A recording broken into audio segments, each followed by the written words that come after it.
बंधु मैंने आपण केबे भाविछन्ति कि आपणक घर चारि पाखरे फुटुवा एक साधारण लाल रंगर फूल आपणको राताराति कोटिपति करिपारे। तंत्र शास्त्र एवं प्राचीन शास्त्र गुड़िकरे एपरि गुप्त रहस्य वर्णना करा जायछि जहा एपर्यंत साधारण लोकंक ठारु लुचि रहिछि। जो माने एही रहस्य को उन्मोचन करती से माने सबुदिन पाई तांको जीवनरु दारिद्र्य दूर करि पारंती। तो बंधु माने आज आमे एही रहस्यमय गछ विषय आलोचना करबाको जाउछु जहाको आमे मंदार फूल भाबरे जानु। आपण निसंदेह रे पूर्वरु मंदार फूल देखिथिबे, एमिति कि आपणक घरे मध्य एही गछ लगाइछन्ती। उज्जवल लाल अत्यंत आकर्षणीय एवं शक्ति रे परिपूर्ण एहाको माता राणींकर सबुठारु प्रिय फूल बोली माना जाइथाय। किंतु आपण कण जानती जे साधारण गछर मूल एवं फूलरे एक दिव्य शक्ति अछि बोली, जाको स्वयं भगवान कुबेरंकर वासस्थान कहा जाए। किंतु अपेक्षा करंतु, याको भांगिबा पई शीघ्र बाहर को जीवार भूल करंतु नाही, कारण जदि आपण याको भूल उपाय किंबा भूल समय स्पर्श करती तेबे यह आपणकर जीवन को लाभ बदल रे क्षति पहुंचाई पारे। लोक माने करुथिबा सबुठारु बड़ एवं विपदपूर्ण भूल हेउछि एही गछ को प्रकृत रे न बुझी निज घर को आनिबा। एक भूल जहा सेमानक जीवन उपरे संपूर्ण प्रतिकूल प्रभाव पकाई पारे। से भूल कौन मु आपणको यह कहिबी, किंतु आमे यह उपरे पहुंचीबा पूर्वरु प्रथमे मंदार फूल गछ विषय सठिक भावरे जानिबा जरूरी। यह किभଳି धन को चुंबक परि आकर्षित करे। ब्रह्मांडर प्रत्येक जिनिसर निजस्व एक अनन्य शक्ति रहिछि। हजार हजार वर्ष पूर्वे आमर प्राचीन ऋषि माने अनुभव करथिले जे किछि निर्दिष्ट गछरे एक दिव्य शक्ति अछि जहा ब्रह्मांडर सकारात्मक शक्ति को आकर्षित करि पारिबो। मंदार फूल मंगल एवं सूर्यंकर शक्ति सहित आंतरिक भावरे जड़ित बोली विश्वास करा जाए। जेतेबेले जणे व्यक्तिंकर मंगल एवं सूर्य शक्तिशाली हुअंती सेमाने सेमानंकर जीवन रे राजयोग भाग्यर एक अवस्था प्राप्त करंती। धन पाई सबु दिगरु रास्ता खोली जाए एवं समाज मध्यरे सेमानंकर मान सम्मान प्रतिष्ठा मध्य वृद्धि पाए। तथापि केवल गछटी लगाई देबा यथेष्ट नुहे। प्राचीन ग्रंथ गुड़िक यार पूर्ण शक्ति व्यवहार करिबा पई एक अत्यंत सुरक्षित गुप्त पद्धति वर्णना करिसेंती।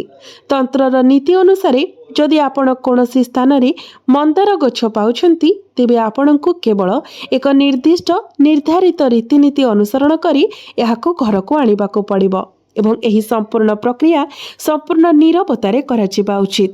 नीरवरे कार्य करिबा अर्थ हेउछि जे जेतेबेले आपण एही गछ पाखकु जांती किंबा एहार एक अंश आपणक सहित फेराई आनती केही आपणको देखिबा उचित नुहे किंबा केही आपणको बाधा देबा उचित नुहे। यह अत्यंत गुरुत्वपूर्ण। जदि केही आपणको अटकाए किंबा बाधा दिए तेबे गछर समस्त दिव्य शक्ति तुरंत नष्ट होई जिवो। एही रहस्य को बुझाइबा पई मु आपणको एक कहानी कहूछि। जणे व्यक्ति अत्यंत गरीब थिले। से दिन राति परिश्रम करुथिले, किंतु धन केबे भी तांको सहित रहु नथिला। से देवी लक्ष्मी को पूजा करुथिले, उपवास करुथिले, मंत्र जप करुथिले, किंतु तांकर दारिद्र्यता पीछा छाडु नथिला। थरे रातिरे संपूर्ण क्लांत होई से सोई पड़िले एवं सही रातिरे एक अद्भुत स्वप्न देखिले। स्वप्नरे से तांको सम्मुखरे ठिया होइथिबा एक दिव्य सत्ता देखिले। सेई व्यक्ति तांको कहिले, तुमर घर पछरे सेई पुराणा अवहेलित अंचल रे एक लाल रंगर मंदार फूल गछ अछि।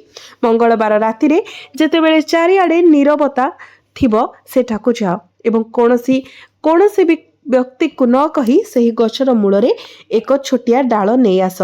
किंतु एही चेतावनी को मध्य ध्यान दियो, कोनोसी परिस्थिति रे पछको चाहिबो नाही।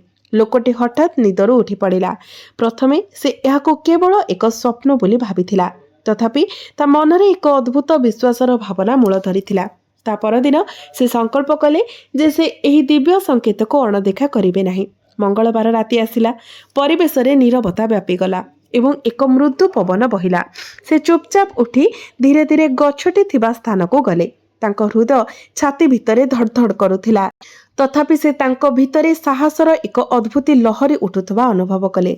से गछ पाखरे पहुंचिले, हाथ जोड़ी गछ सम्मुखरे ठिया हेले एवं गभीर नम्रतार सहित कहिले, हे माँ, जदि यह प्रकृत रे तुमर एक संकेत दयाकरी मते क्षमा कर। मु मोर दारिद्र्यर अंत करबाको आसीछि। बहुत सतर्कतार सहित से गछर गोटे छोट मूल बाहर कले निश्चित कले जे से एहार कौनसी क्षति करिनथिबे। तापरे मूलको निज मुठारे दृढ़ भाव धरी पछको न चाही सीधा निजर घर को चली आसिले। रास्तारे तांको लागिला जेपरि केही तांको डाकुछि, जेपरि पछरु एक शब्द आसुछि, किंतु से तांकर दृढ़ निष्पत्ति हराइले नाही। से पछको चाहिले नाही एवं सीधा घर को चली गले। घर को पहुंचीबा परे से मूल को सफा कले। एहाको लाल कपड़ारे गुड़ाई निजर टंका रखुथिबा स्थान रे रखिले। तापरे चमत्कार आरंभ होला।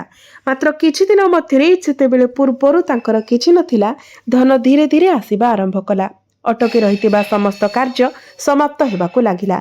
लोकमाने निजे सुजोग सहित तांको पाखको आसीबा आरंभ कले एवं आखि पिछुलाके तांकर जीवन संपूर्ण भावरे परिवर्तन होई गला। गोटे मुहूर्तरे से व्यक्तिंक जीवन रे एक परिवर्तन आसिला, जहा से केबे कल्पना मध्य करिनथिले। पूर्वरु केवल निजर प्रतिदिनर खाद्य रोजगार करिबा पई तांको संघर्ष करिबाकु पडुथिला, किंतु एबे धन एते प्रचुर परिमाण रे वर्षा हेबाकु लागिला जे से बुझी पारु नथिले जे एहा किपरि घटुछि। लोकमाने तांको प्रगति देखि आश्चर्य होई गले। केतेक एहाकु भाग्यकु दायी कले, अन्य माने एहाकु चमत्कार बोली कहिले। किंतु सेही व्यक्ति जानिथिले जे एसबु सेही मंदार फूल मूल एवं तांकर निजस्व अटल विश्वासर फलाफल। एही घटना आमको शिक्षा दिए प्रकृति आमको प्रदान करिबा पई प्रचुर परिमाण रे रखिछि, किंतु आमे एहाकु ग्रहण करिबार सठिक उपाय जानिबा उचित। एबे आपण भाबुथिबे से सठिक उपाय कौन एवं आपणको कठिन भावरे क्यों सब भूल को एड़ाइबा उचित। तेणु ध्यान दे शुणंतु। प्रथमरे आपण केबे भी मंदार फूल किंबा एहार मूल को आकस्मिक भावरे भांगिबा उचित नुहे। केवल सेही बाट देई जिबा समय स्पष्ट दिवालोकरे किंबा जनगहलीपूर्ण स्थानरु जेतेबेले आपण एपरि करंती, आपण गच्छ प्रति असम्मान प्रदर्शन करंती एवं असम्मान सहित करा जायथिबा जेकोनोसी कार्य सकारात्मक शक्ति नुहे, बरं नकारात्मक शक्ति को आकर्षित करे। अनेक लोक करुथिबा द्वितीय भूलटी हेउछि बिना अनुमति रे काहार घरे बढ़ुवा गछ को काटिबा। यह केवल भूल नुहे, यह चोरी सहित समान। निष्ठुर एवं स्वार्थपर उद्देश्य सहित करा जायथिबा जेकोनोसी प्रतिकार केबे भी शुभ फल प्रदान करिब नाही, विपरीत रे यह विपरीत प्रभाव सृष्टि करे। तेरु सर्वदा मन रखंतु जे आपणको एक पवित्र स्थान रे किंबा आपणक निज घरर परिसीमा मध्यरे थिबा एक गछ बाछिबाको पड़िबो। एबे आसंतु उपयुक्त समय कोन से विषय जानिबा। एही उपाय पाई सबुठारु शुभ समय हेउछि मंगलवार किंबा शुक्रवार। शुक्रवार को माँ लक्ष्मीकर दिन बोली विवेचना करा जाए एवं मंदार फूल तांकर दिव्य रूपर प्रकाश भावरे पूजा करा जाए। तो जेतेबेले आपण शुक्रवार रातिरे किंबा ब्रह्म मुहूर्त समय एही उपाय करंती, सेतेबेले परिवेश अत्यंत शांत रही थाए, परिवेशर शक्ति पवित्र थाए, आपणकर मन मध्य स्थिर थाए। तो बंधु माने यही उपायटी करबा पूर्वरु प्रथमे आपण माने स्नान करि नियंतु, तापरे शुद्ध वस्त्र परिधान करंतु, विशेषतः लाल रंगर वस्त्र पिंधंतु। आपणकर मन को संपूर्ण शांत करंतु। मनरे कोनोसी लोभ किंबा नकारात्मक चिंताधारा रखंतु नाही। तापरे धीरे धीरे मंदार गछ पाखकु जांतु। मंदार गछ सम्मुखरे एक घियर दीप जाळंतु। श्रद्धारे हाथ जोड़ी प्रार्थना करंतु, हे दिव्य वृक्ष, हे देवी लक्ष्मीकर अवतार, मु मोर दारिद्र्य दूर करबा पई तुम पाखकु आसीछि। दयाकरी मो घर को मो साथी रे आसंतु। जदि एही प्रार्थना करिबा समय आपणक आखिर लुह झरुଥାଏ, तेबे बुझि नियंतु जे आपणकर भक्ति प्रकृत एवं सेई आंतरिकता निजे सर्वोत्तम शक्ति। तो बंधु माने एहीपरि भावरे आपण गछ तळे थिबा माटीरू एक छोट डाळ, गोटिए फूल किंबा एक छोट मूल बाहर करंतु। मने रखिबा पई गुरुत्वपूर्ण हेउछि जे जेमिति गछर कोनोसी प्रकारर क्षति नुहे, गछ को कोनोसी प्रकारर कष्ट दियंतु नाही। एबे मूल किंबा फूल को आपणकर मुठा भितरे दृढ़ भावरे चापी रखंतु। का सहित कथा न होई किंबा पछकु न चाहि सीधा सड़क घर आड़को आसंतु। जदि रास्तारे तुमे कोनोसी शब्द शुणुछ किंबा जदि केही तुमको डाकुछंती, तेबे कोनोसी परिस्थिति रे पछकु चाहंतु नाही। कुहा जाय जे एगुड़िक नकारात्मक शक्ति, जो शक्ति गुड़िक आपणकर प्रगति देखिबाकू चाहंती नाही, आपणकर पथ को बाधा देबाकू चेष्टा करूछंती। तथापि जदि आपण आपणकर शांतता बजाय रखंती एवं पछकु न चाहि आपणक घर को पहुंची जांती, तेबे भाबी नियंतु जे आपणकर अधा कार्य पूर्वर ही समाप्त होई सारिछि। आपणक घरे पहुंचीबा परे मूल किंबा फूल को गंगा जल रे धोई दियंतु। ଏଥିରେ ଅଳ୍ପ ପରିମାଣର ସିନ୍ଦୁର ଲଗାନ୍ତୁ, ଅକ୍ଷତ ଅର୍ପଣ କରନ୍ତୁ ଏବଂ ତାପରେ ଏକ ସଫା ଲାଲ କପଡ଼ାରେ ସୁରକ୍ଷିତ ଭାବରେ ଗୁଡ଼ାଇ ଦିଅନ୍ତୁ। ତାପରେ ଆପଣ ଦେବୀ ଲକ୍ଷ୍ମୀଙ୍କର ମନ୍ତ୍ର 108 ଥର ଜପ କରନ୍ତୁ। ସମ୍ପୂର୍ଣ୍ଣ ବିଶ୍ୱାସ ଏବଂ ଅଟଳ ବିଶ୍ୱାସ ସହିତ ଆପଣଙ୍କର ଜପ ସମାପ୍ତ ହେବା ପରେ ଲାଲ କପଡ଼ାରେ ତିଆରି ସେହି ପୁଟୁଳିକୁ ନିଜର ଧନ ରଖୁଥିବା ସ୍ଥାନରେ ରଖିଦିଅନ୍ତୁ। ଏବେ କେବଳ 21 ଦିନ ଅପେକ୍ଷା କରନ୍ତୁ, କାରଣ କୁହାଯାଏ ଯେ ଏହି ସମୟ ମଧ୍ୟରେ ଆପଣ ଆପଣଙ୍କ ଜୀବନରେ ପରିବର୍ତ୍ତନ ଦେଖିବା ଆରମ୍ଭ କରିଥିବେ। ଅଟକି ରହିଥିବା କାର୍ଯ୍ୟଗୁଡ଼ିକ ସମାପ୍ତ ହେବାକୁ ଲାଗିବ। ଆପଣ କେବେ ଆଶା ନ କରିଥିବା ସ୍ଥାନରୁ ଆପଣଙ୍କ ପାଖକୁ ଧନ ଆସିବ। ଯଦି ଆପଣ ବ୍ୟବସାୟ କରୁଛନ୍ତି ତ ବ୍ୟବସାୟରେ ଗ୍ରାହକ ସଂଖ୍ୟା ବଢ଼ିବ, ବ୍ୟବସାୟରେ ଲାଭ ପ୍ରାପ୍ତି ହେବ। ଯଦି ଚାକିରି କରୁଛନ୍ତି ତ ଚାକିରି କ୍ଷେତ୍ରରେ ଉନ୍ନତି ଆସିବ, ପଦୋନ୍ନତି ହେବ। ତେବେ ମନେ ରଖନ୍ତୁ ଯେ ଏହା ଯାଦୁ ନୁହେଁ, ଏହା ଶକ୍ତିର ବିଜ୍ଞାନ। ମନ୍ଦାର ଗଛ ମୂଳ ଆପଣଙ୍କ ଘର ଭିତରେ ଏକ ଶକ୍ତି କ୍ଷେତ୍ର ସୃଷ୍ଟି କରେ, ଯାହା ସକାରାତ୍ମକ ସମୃଦ୍ଧି ଏବଂ ସୌଭାଗ୍ୟକୁ ଆକର୍ଷିତ କରେ। ତଥାପି ଏହା କେବଳ ସେତେବେଳେ କାମ କରିବ ଯଦି ଆପଣ ଏହାକୁ ସମ୍ପୂର୍ଣ୍ଣ ବିଶ୍ୱାସ ସହିତ କରନ୍ତି। ଯଦି ଆପଣଙ୍କର ମନରେ ସାମାନ୍ୟତମ ସନ୍ଦେହ ଥାଏ ତେବେ ଏହାର ପ୍ରଭାବ ହ୍ରାସ ପାଇବ। ଏବେ ଆଉ ଏକ ଗୁରୁତ୍ୱପୂର୍ଣ୍ଣ କଥା ହେଉଛି ଯାହା ବହୁତ କମ୍ ଲୋକ ଜାଣନ୍ତି। ଯଦି ଆପଣଙ୍କ ଘର ବିବାଦରେ ଜର୍ଜରିତ, ସ୍ୱାମୀ ସ୍ତ୍ରୀଙ୍କ ମଧ୍ୟରେ ବାରମ୍ବାର କଳି ଝଗଡ଼ା ହେଉଛି କିମ୍ବା ଯଦି ସାଧାରଣ ପରିବେଶ ନକାରାତ୍ମକ ରହିଥାଏ, ତେବେ ପ୍ରଥମେ ଏହି ପରିସ୍ଥିତିକୁ ସଂଶୋଧନ କରିବା ଜରୁରୀ। ଏହା କରିବା ପାଇଁ ପାଣିରେ ଏକ ମନ୍ଦାର ଫୁଲ ରଖନ୍ତୁ ଏବଂ ସେହି ପାଣିରେ ସ୍ନାନ କରନ୍ତୁ। ଏହା ଶରୀରରୁ ନକାରାତ୍ମକ ଶକ୍ତି ଦୂର କରିବାରେ ସାହାଯ୍ୟ କରେ। ଆପଣଙ୍କର ଆଭା ଶୁଦ୍ଧ ହୋଇଯାଏ ଏବଂ ଯେତେବେଳେ ଆପଣଙ୍କର ଆଭା ପବିତ୍ର ହେବ ସେତେବେଳେ ଆପଣ ଧନ ଆକର୍ଷିତ କରିପାରିବେ। କାରଣ ଏକ ହତାଶ ଏବଂ ନକାରାତ୍ମକ ବ୍ୟକ୍ତି କେବେ ବି ପ୍ରକୃତରେ ସମୃଦ୍ଧ ହୋଇପାରିବ ନାହିଁ। ମନ୍ଦାର ଗଛ ଆପଣଙ୍କୁ ଆତ୍ମବିଶ୍ୱାସ ଏବଂ ଜୀବନ ଶକ୍ତି ପ୍ରଦାନ କରେ। ତେବେ ମନେ ରଖନ୍ତୁ, କେବଳ କୌଣସି ଉପାୟ କରିଦେବା ଦ୍ୱାରା ଆପଣ ରାତାରାତି କୋଟିପତି ହୋଇପାରିବେ ନାହିଁ। ଆପଣଙ୍କୁ ଆପଣଙ୍କର କଠିନ ପରିଶ୍ରମ ଜାରି ରଖିବାକୁ ପଡ଼ିବ, ଆପଣଙ୍କର ଚେଷ୍ଟାକୁ ଜାରି ରଖିବାକୁ ପଡ଼ିବ। ଏହି ପ୍ରତିକାର ଆପଣଙ୍କ ପଥରୁ ପ୍ରତିବନ୍ଧକ ଗୁଡ଼ିକ ଦୂର କରିଥାଏ ଏବଂ ଆପଣଙ୍କ ପାଇଁ ନୂତନ ସୁଯୋଗ ସୃଷ୍ଟି କରିଥାଏ। ତଥାପି ସେହି ସୁଯୋଗ ଗୁଡ଼ିକୁ ଚିହ୍ନିବା ଏବଂ ସେଗୁଡ଼ିକ ଉପରେ କାର୍ଯ୍ୟ କରିବା ଆପଣଙ୍କର ଦାୟିତ୍ୱ ଅଟେ।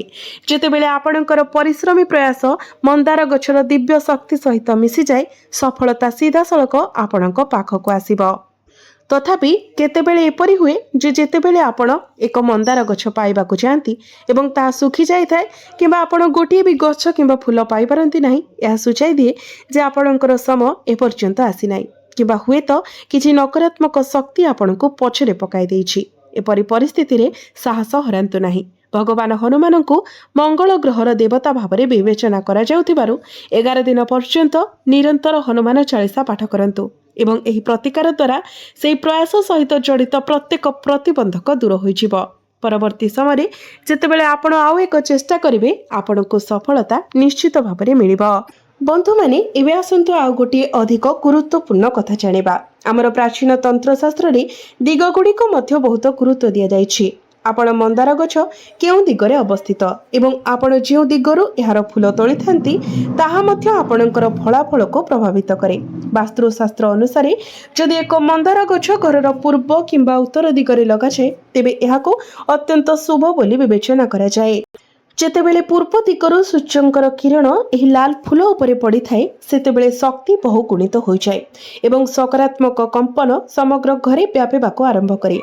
ଯଦି ଆପଣ ଏକ ବଗିଚାର ପୂର୍ବ ଭାଗରେ ଏହି ଗଛକୁ ଲଗାଇଛନ୍ତି, ତେବେ ଏହାକୁ ସବୁଠାରୁ ଶକ୍ତିଶାଳୀ ବୋଲି ବିବେଚନା କରାଯାଏ, କାରଣ ଏହା ସୂର୍ଯ୍ୟଙ୍କର ଆଲୋକକୁ ଦେବୀ ଲକ୍ଷ୍ମୀଙ୍କର ଆଶୀର୍ବାଦ ସହିତ ମିଶ୍ରଣ କରିଥାଏ।